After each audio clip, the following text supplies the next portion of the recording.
dia ou noite, exatas ou humanas,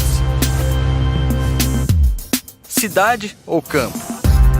Poder fazer escolhas significa conquistar um dos maiores desejos da humanidade, a independência. E o Sebrae acredita que empreender é uma porta para a independência, que está aberta para as pessoas de todas as idades, gêneros e que buscam mais opções para suas vidas. Para o Sebrae, tão importante quanto incentivar negócios a darem certo é apoiar pessoas que transformam sonhos em projetos de vida, que ajudam a gerar empregos, desenvolver a sua comunidade e a transmitir a cultura empreendedora no país. Um lugar onde todos têm liberdade para escolher, inclusive escolher empreender. Sebrae, a força do empreendedor brasileiro. A moda da Malve não tem ponto final, igual a sua. Nós acreditamos que pequenas atitudes transformam o mundo. Quer mais atitude do que mudar o seu jeito de escolher? Moda inteligente, feita de um jeito mais sustentável que reflete o seu estilo. Uma peça de roupa pode viver muitas histórias, por muito tempo. Não é sobre ser descartável. É sobre você e sobre o mundo. Malve, moda sem ponto final.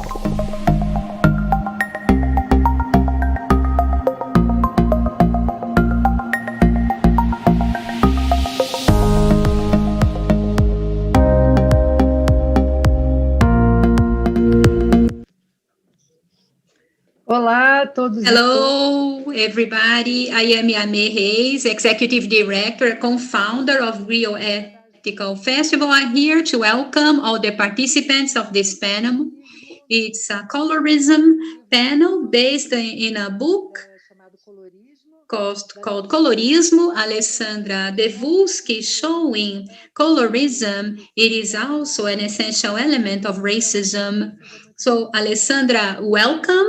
Alessandra, the author of the book and professor of law in Quebec, Montreal.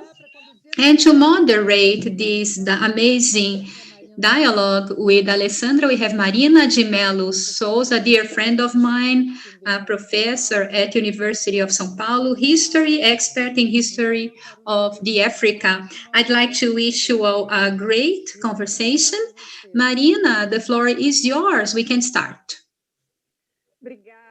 Thank you, Yame. Good afternoon, Alessandra.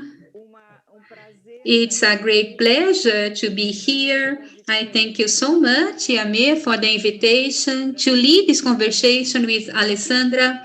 I follow, as possible, some panels. This event is amazing. And I think that is extremely important and meaningful fashion event, sustainable fashion topics related to agriculture, organic growing, responsible consumption. There is this panel about colorism. This racial aspect is really bringing attention, discussion in all the sectors of the Brazilian society, especially since last year. We have advanced a lot in this discussion, and of course, it's connected to identity construction, the Brazilian person, how they see themselves.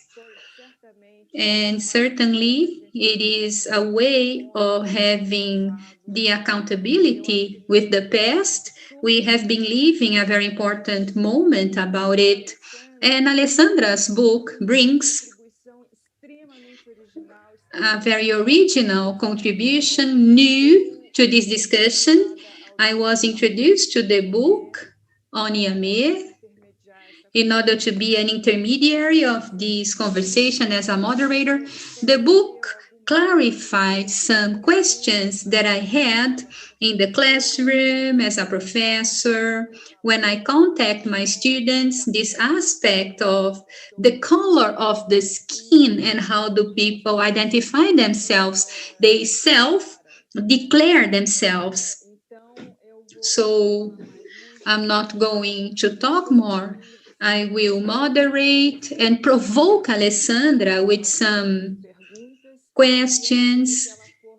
And as she answers and bring topics, I will connect and develop more this conversation. I have this curiosity, maybe is someone else's.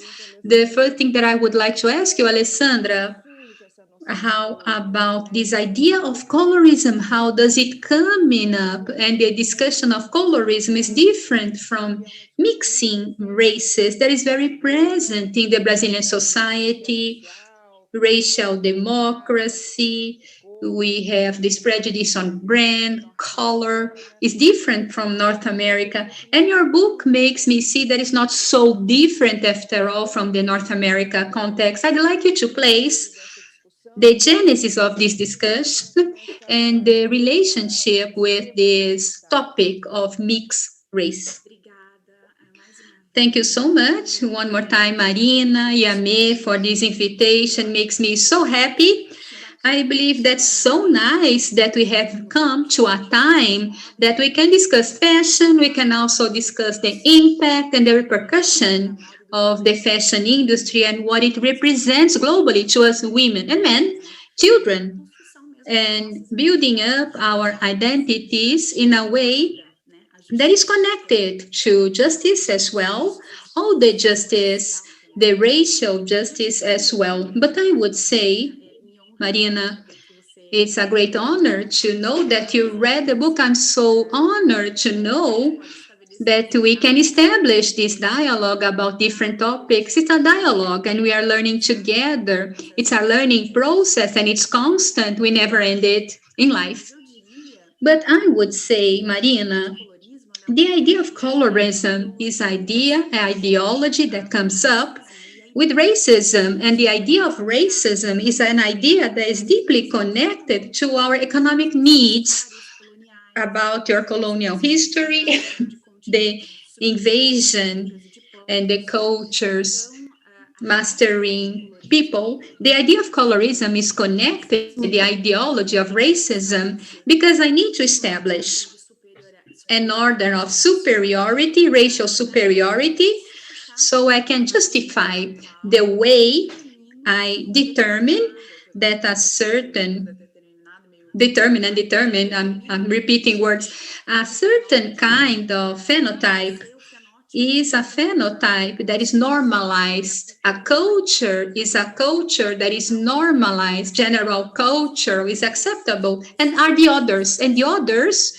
are Asian people, the others are indigenous people, the others are Black people.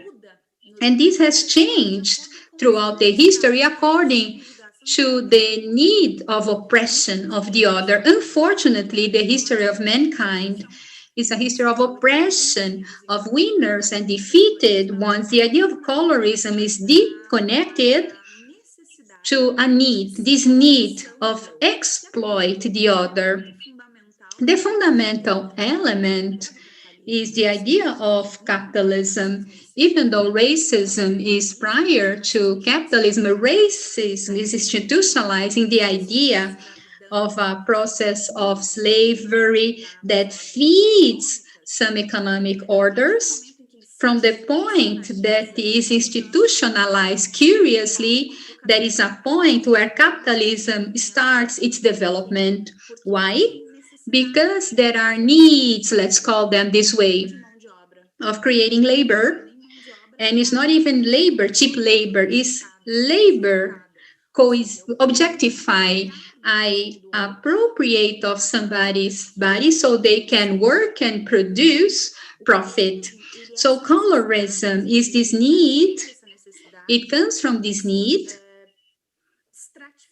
of stratifying, disciplinate the bodies of these people that are not people considered normal, considered general, considered standard in this idea of racial superiority, that in the late centuries, this idea is connected to the European Caucasian phenotype, Black, indigenous, and Asian people as well. they suffer this, how can I call it, this formation of the world. I have a north as a guidance that is the stereotype, not only a stereotype physically, it's not only a stereotype of the phenotype, it's a stereotype that is cultural as well. Knowledge production connected to culture, the white culture, is considered superior. For many years, unfortunately, at university, we still see the traces of these processes that place knowledge connected to the First Nations, traditional people, and Black, as if this knowledge was secondhand, knowledge that has no methodology, so it cannot be in a repertoire, they cannot be considered in a scientific classification that adds value. Colorism, of course, is connected to identification, racial identification, identify to all this process of stereotyping the other. And that is a fundament, really strong, that is a fundament of mastering, exploiting work. Yes, then you bring a genesis of prejudice. This prejudice on racism as a basic form of prejudice connected to inferiorize the different person and exploit the relationship, the foundation of racism. You have arguments and you have a position when you exploit. In our case, the case that we live, racism against the Black skin, against the Afro-descendant, this heritage, of course, is a dam from slavery. Brazil is a country constituted based on the exploitation of slaves up to the. We see this internalized in the relationship when we see the Afro-descendant as a descendant of a slave, a person who undergoes certain kind of marginalization in labor. And you place two important aspects in this comment. This is one, the difference in the appearance. This is a fundament of a possibility of exploitation, marginalization of the different one that is interesting capitalism, this system. Another aspect is this silencing of the culture of the other. We talk about the death of epistemology. I do not remember, epistemicide. Epistemicide, people talk about it. You mentioned university, this environment that we work, and in constant, there is a struggle. When we make our colleagues that do not deal with the same topics realize that there are other ways of knowledge that are dignifying and they can be conveyed. They also organize the relationship with the world and the phenomenon in a different way, in the European way. That is something that your book brings very strongly. The aspect connected to the policy of whitening in Brazil. We have a history of trying to erase the African presence. So when the slavery is abolished,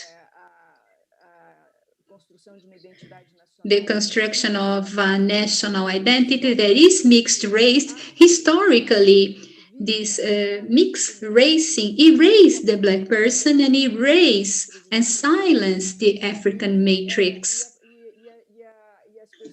And people are classified from their skin color. So your book has this topic, the black, pitch black, mixed black, and light black, let's call it this way. We are a society that is mixed race. I always say that I am a Brazilian. I have everything in my genetic.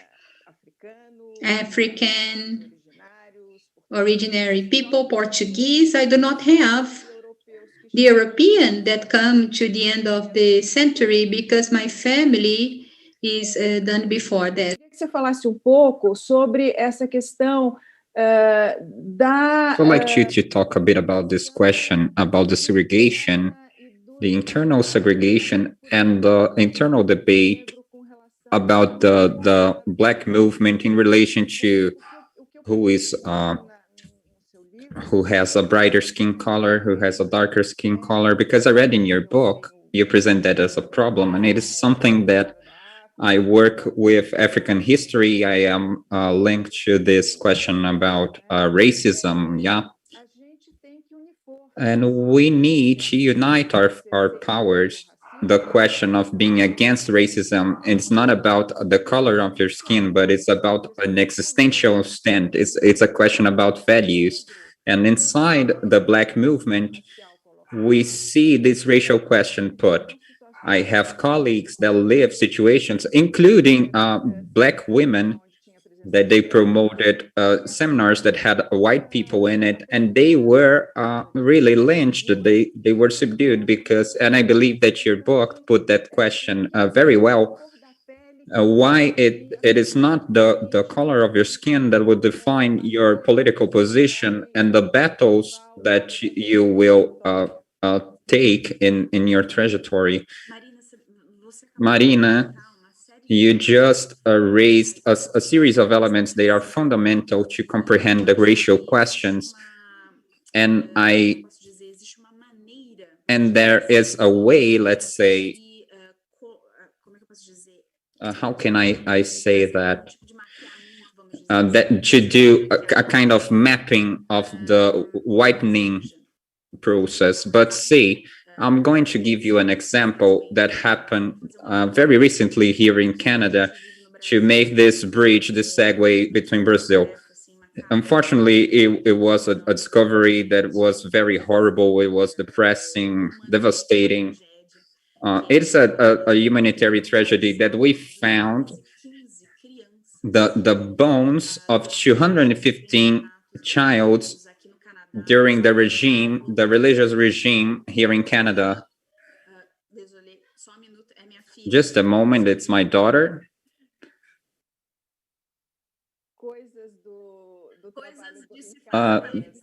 Things about talking public with your child next to you. So this discovery that happened here in the Britannic Columbia, and it happened like a week ago, and it's bone structures of childs that were mistreated, that were kidnapped from their homes, of indigenous families that we call Tutans, that is the First Nations, because they needed to be accultured, they need to be whitened, their culture needed to be erased, and it's a genocide process, a forced integration of the other to what we comprehend as the norm, as the rule, as the civilized. These kids were tortured, they suffered, and lots of them died, and that's why we found them, and unfortunately, and the country, it's very sad. But after a series of manifestants and people that work with human rights and indigenous rights, the First Nation rights from the original people, they put, how can we do this discovery? It's not one body, it's 215 kids that were killed. How is the country still going? Because there are lives that are worth less than the others. And this is, it's a very painful affirmative. And there is this process of getting to know the tragedy, because we are so used to see this necropolitics and black bodies and yellow bodies and indigenous bodies. The idea of the tragic really gets out of our minds when we need to associate the humanities to these bodies. And it's something that happens, unfortunately, a lot in Brazil.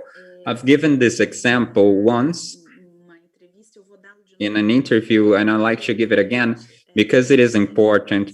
I used to live in República in São Paulo, and it's something that really came to my mind. I was coming back. I lived right beside the Republic Metro, and there was a commotion, a group of people around a kid, and it was a kid, a children that was using drugs, but it was a white children. It was with blonde hair, and that shocked people. People wanted to call for help, know who was the father, who was the mother, people on the phone, an old lady fetching a hot dog. And of course, it is right. It is a right attitude. That's human. It's good that we're doing this effort. But in the other street, in the other corner, there were five kids in the same circumstances, and they were black, and people were not even staring at them because they make part of this urban apparatus of São Paulo's inequality. And that was a very clear picture of how we do this economy of the effects in São Paulo. There are lives that are cared for, and other ones that are disposable, and that is not a tonic of Brazil. This is something that is worldwide effect, because this colonization process, they touch Europe, because the Europeans that start this process at the beginning of the 15th century, with all the invasions of the continents and subduing of the people of these continents by England, by Spain, by Portugal, by Belgium. Well, we could say several examples, but also in the European continent, in Africa, in Asia, there was also this process of creating, let's say, of these ideas, of these ideologies, power ideologies. They use these racial elements to organize the economical power axis and political axis. So this whitening process in Brazil, how it is in other places, it's extremely violent. In Canada, we used to take the children out of their mothers because we said that they were not capable of taking care of their children because they were indigenous, because they would teach a language that is not English, that is not French. And that happens in Brazil as well. And I'm going to give an example that really goes through me, that is in Mato Grosso, that is the state where I was born. I was born in Diamantina, a little town 200 kilometers away from Cuiabá, and it's a town that is strongly indigenous and black, that during the process in the 50s, 60s, and 70s, there is this arrival of South people through government subsidies, because it was important to bring the development from South to the North. We're not even North, we are in the center East, but to bring this whitening with their war culture, let's say, to bring civilization to the state Mato Grosso, that is an uncivilized state, that is too much indigenous, too black, and we have this open space to be occupied. We have black people that were occupying these territories. There were indigenous people that were occupying these territories, and these processes of invasion, of creating another way of relating with nature that is a predatory, irrational way of the capital, let's say, it causes a transformation in the state. So a lot of the racism that I suffered is a racism that is related to this idea of necessity to hit this white ideal that was bring from the Europeans. And this happens in São Paulo, it happens in Rio de Janeiro, it happens from the south to the north of the country, because during decades, the young Brazilian state, and even recently, I believe that during the Republic state, also during the dictatorship, it was very strong. But during the Vargas era, we had the decrees, that the laws that that would not enable the black people from immigrate to Brazil, because Brazil was already black. So we needed to take the work culture to Brazil. We need to take the ways of the work from the Europe. So there is all this creation of this judgment to say what is good, what is bad, what is necessary, and what needs to be disposed. And what is the disposable? The way to talk Portuguese of the black people, the way in which happens, the racial mixing happens. There is lots of relations in the manner in which we built this identity in Brazil, this horizon of I'm black, but I'm a black that has an improvement because I have a grandmother that is white, or my mother is white. So this is a positive element in integration in society, because we value this white element and we dispose of our black element in society. And to answer your question, the racial mixing is something that happens naturally, even in the animal world, in biology. This is part of the game, let's say, of natural process in different biomes. Racial mixing is part of our process, including the survival process in biology. We make this resistance organism to racial mixing. But when we say that we have this racial mixing through rape, because the women body is the body that is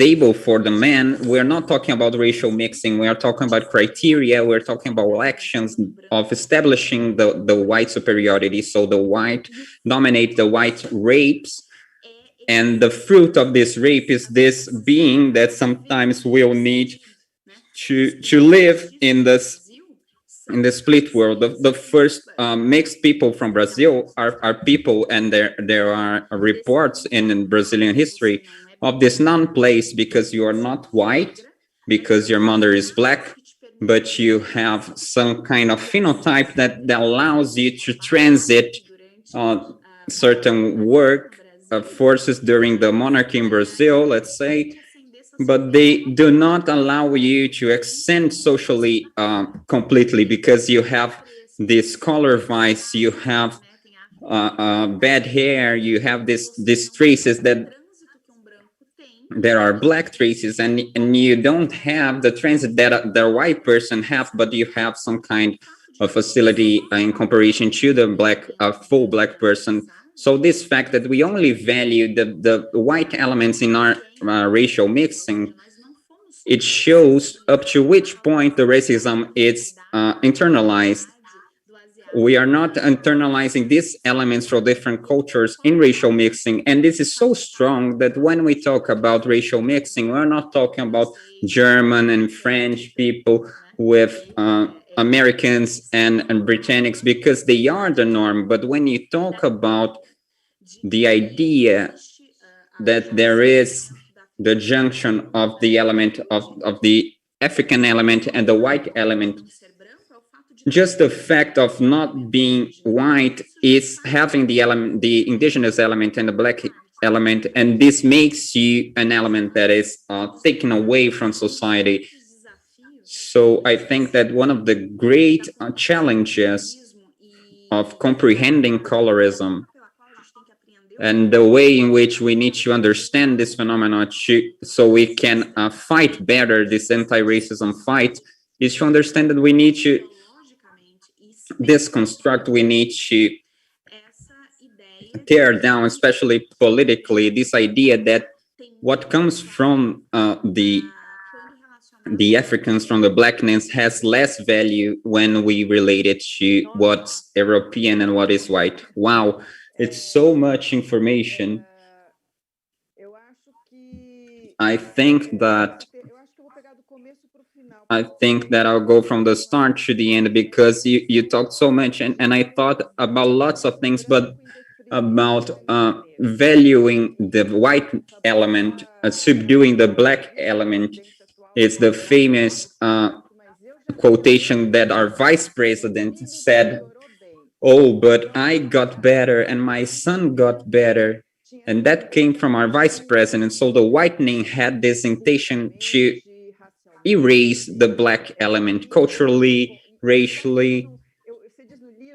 You said in your book that the ideology of whitening, it's a failure, because it is a failure.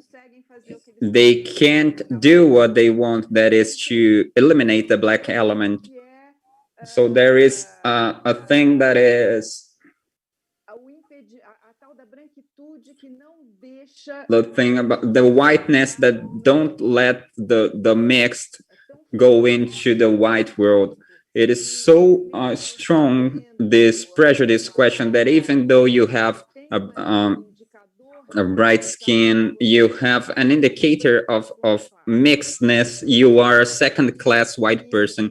So this is something that helped me a lot to understand how people like you that have a light skin tone, they declare themselves as a black and they go into the black movement. And now I understand that it's because the white world don't let racial mixed people go in.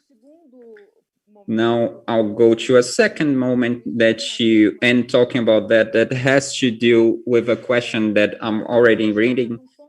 I believe that we are at an inflection point that is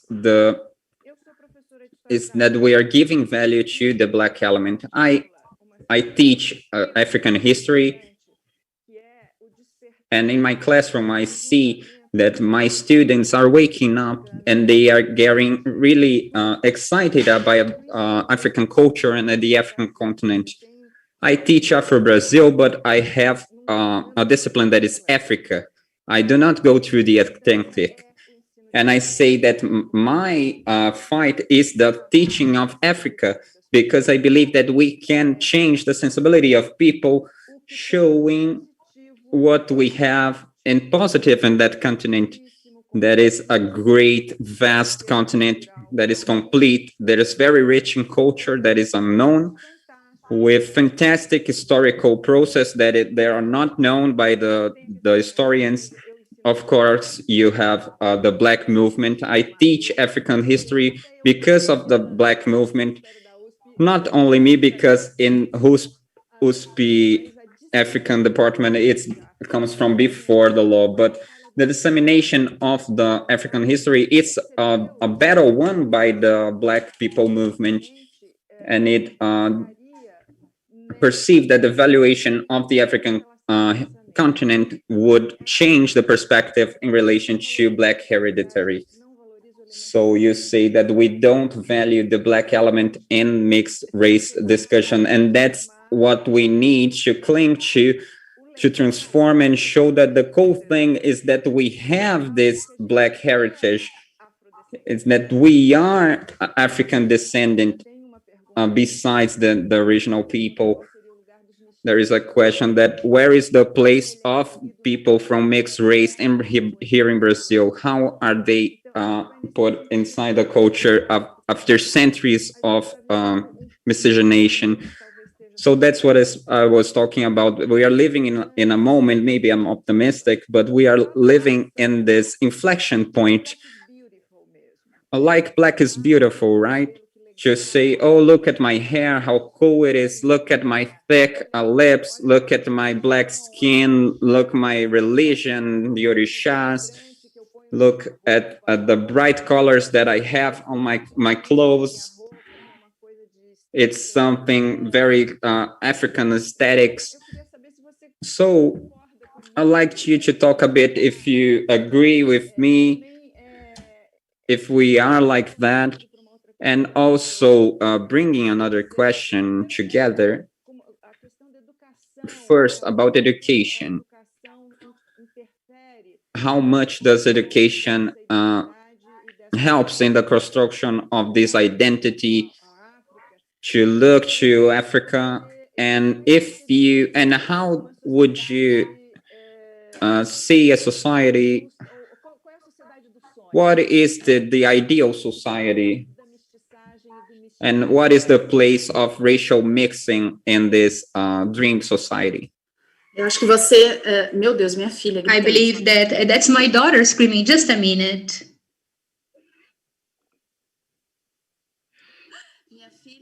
My daughter is crazy in her room, playing with her friend, and can hear them screaming from here. I'm so sorry for that. And I believe that you raised, Marina, a topic here that I think that is really delicate.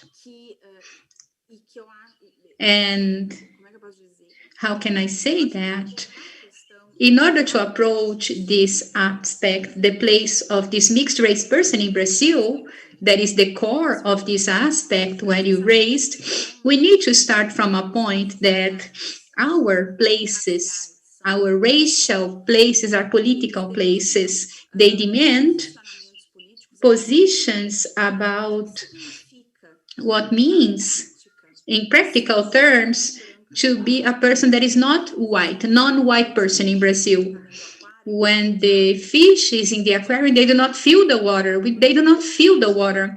When the fish is out of the aquarium, they say, oh, the water had this temperature because I'm out of the water. I can't realize that. One of the things that I realized after a few years living here in Canada, the perception of how much the look of the other determines what you think you can do as a person, as individual. And the place of the mixed race and the Black person is the fight in order to get under subalternity, because we have a place to be subalterns, to serve, to be the accessory, not having the spotlight, to provide lateral services. Something that it hurts me a lot, that sometimes in Canada, in a lower ratio of racialized person considered non-white, indigenous or from India, Black and Asian people, I see this ratio more interesting, let's call it this way, in decision posts in some fields of knowledge than in Brazil. And this is something that is an indicator, a very strong indicator on how much we do not permit that racialized people in Brazil, mixed race people, Black people with light skin, dark skin, indigenous people, these people occupy posts, decision posts that are important for public policies, important for science, important for work positions, because these people are considered people that do not have capacity, intellectual capacity to exercise some actions. And this is so rooted in our society that I would say that we naturalize the processes of receiving orders so easily and establishing trust relationship when a superior in hierarchy at work, the boss, the research, the department supervisor, the teacher, when they are white, when this person has this element, Black or indigenous element, or is a person identified as a Black person or indigenous, there is this look. How can they get this position? I remember I used to coordinate a law school in São Paulo before coming to Canada. And a professor that was a judge saw an interview and he said, Alessandra, you are a militant in the Black movement, but you have the traces like this and like that. Do not say that. Say that you are Black. Do not say that you are Black. In his conception, he was complimenting me. In his conception, he was telling me that that I could pass as a mixed race. I could go to some places without problem. And that night we discussed, because that day I said, no, I can get offended. He can speak to himself. I can turn my back and leave. But this day I decided, come here, let me talk to you. Why do you think that? The Africanity of my father, my grandma, why is it something to be rejected, to be denied? Why do you have this conception? And talking to him, I realized that in fact he wanted to make me feel comfortable when I exercised that power that I had in that space.